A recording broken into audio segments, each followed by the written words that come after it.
Hello everyone, this is Isabel. I'm this amazing shooting location in London today doing a super hot shot.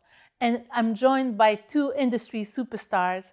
Fergus Innes is the CCO of Crosslake Fibre and Richard Norris is Senior Director at Ciena. Guys, welcome to my super hot shot. Great to be here. Thanks for having us, Isabel. So Fergus, everyone's talking about AI at the moment. How does Crosslake Fibre view the role of network providers in that space? Yeah, Isabel, I mean, it's incredible in terms of the headlines that AI is really achieving nowadays. I think, as we see a kind of a more fixed landscape and picture in terms of data centers and the grab for power, it becomes clearer in terms of how network or the interconnect of networks between data centers becomes even more important in this ecosystem. I think, from a Crosslake perspective, we're known for being a developer, an investor in unique subsea and terrestrial networks, and this really comes to play in terms of this new revolution and data revolution that we're at today.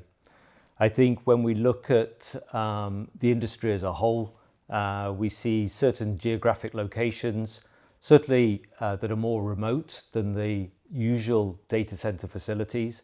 And that's really down to the grab for power. And that's the kind of back end of AI.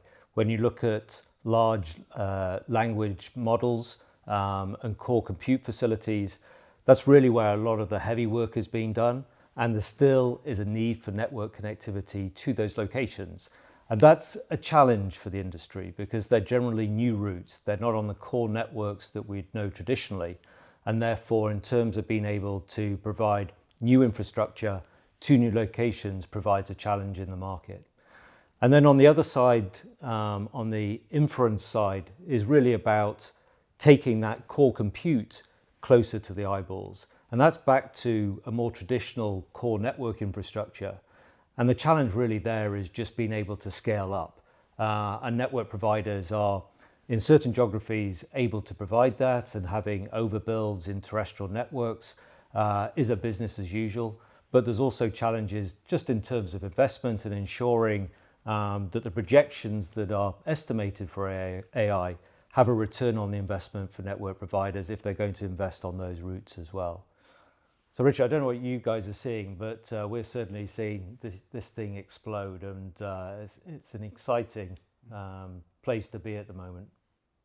Yeah, I mean, I fully agree, Fergus. We're seeing very much the same thing. I think the unique route part is really quite key. So as you said, the data centers are following the power these days. The networks on submarine side especially are kind of fixed. So extending from the submarine cable to the new data centers is going to be really important, and having the ability to scale on those new unique routes is going to be quite a differentiator in the market. So Richard, where do we see the growth more specifically at the moment? So at the moment, AIs are all around the data center build-outs. So putting in the GPUs, processing the large language models, and then getting out to the edge for the inferencing. So global networks, are used, but I don't think we've seen really the flow from the data centers out to the global networks in as much scale as it will happen in the future. At the moment, the focus. So I was reading on the train down the UK AI Opportunities Action Plan. It's all about data centers. There's no mention of network. Network is really important for AI. You can't get the data to the eyeballs without network. So having unique routes, very high capacity is going to be really important. Some of our customers talk about petabit cables. So there is a certain hyperscaler is launching a tender soon for a petabit cable. Petabit cables are not new news to Crosslake. Your cables have been petabit scale since they were first developed. So you have an advantage in the capability, the reach, the unique routes you have, which should differentiate you in the market. So Fergus, I don't know if you agree, but I can only see the demand for AI networks being exponential. How can we address that need? Yeah, so it's a really interesting challenge, and I think Richard hit the nail on the head in terms of the real demand for capacity. And we see the clarity in terms of data center space and power acquisition. I think where is unclear still is the impact on network infrastructure. I think the element or statistics that came from a report that Ciena put together, whereas for many years the compact annual growth of capacity has been 20-30%, we're now estimating between 2025 to 2030 for that to be 6 times the amount, and which is incredibly exciting as an opportunity for network service providers. And we're starting to see the impact of that movement from the LLM core compute coming to the inference locations. And that's where companies like Crosslake have the opportunity to not only utilize the infrastructure that we've invested and built over the last number of years, but also tailor-make services around scalability for these clients as well. So it's not just a technology challenge that we're overcoming, but also a commercial aspect as well. And we've developed things, services like metered dark fiber and amplification-as-a-service, which really allow companies to scale in a totally untraditional model.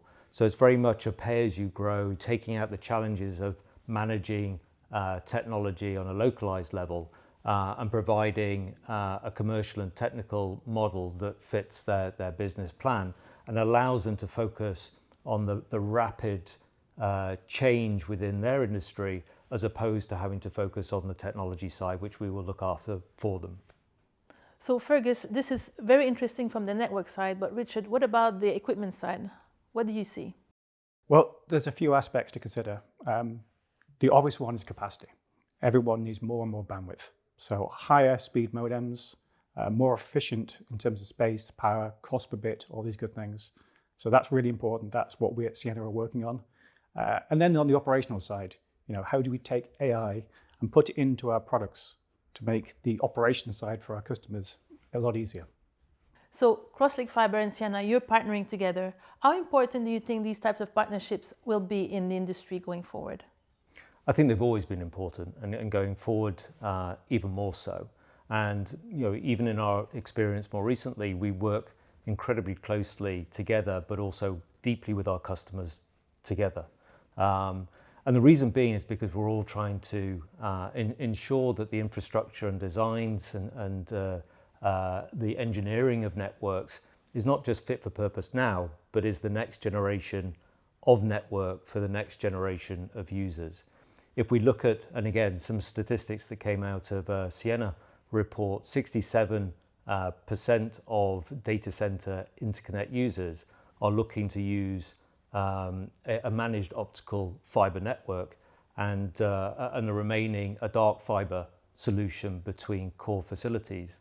And this is where we really work and operate together to understand a customer's needs, but also then from a network service provider, design and deploy infrastructure that is fit for purpose, and then leveraging with key important partners to ensure the technology that we're deploying on our systems is right for our customers as well. Richard, what's your view? I think the key term is together. So the traditional vendor purchaser model is a bit one way. With a partnership, we have the loop where we can discuss options, we can get their feedback, what works, what doesn't work, we can develop our products, and together we can create best-in-class solutions. So guys, thank you so much for an amazing Super HOTShot interview. Let's try to do this again soon. Thanks, Isabel. Always a pleasure. And thanks, Richard, for joining us today. Yeah, thank you. It's been great fun.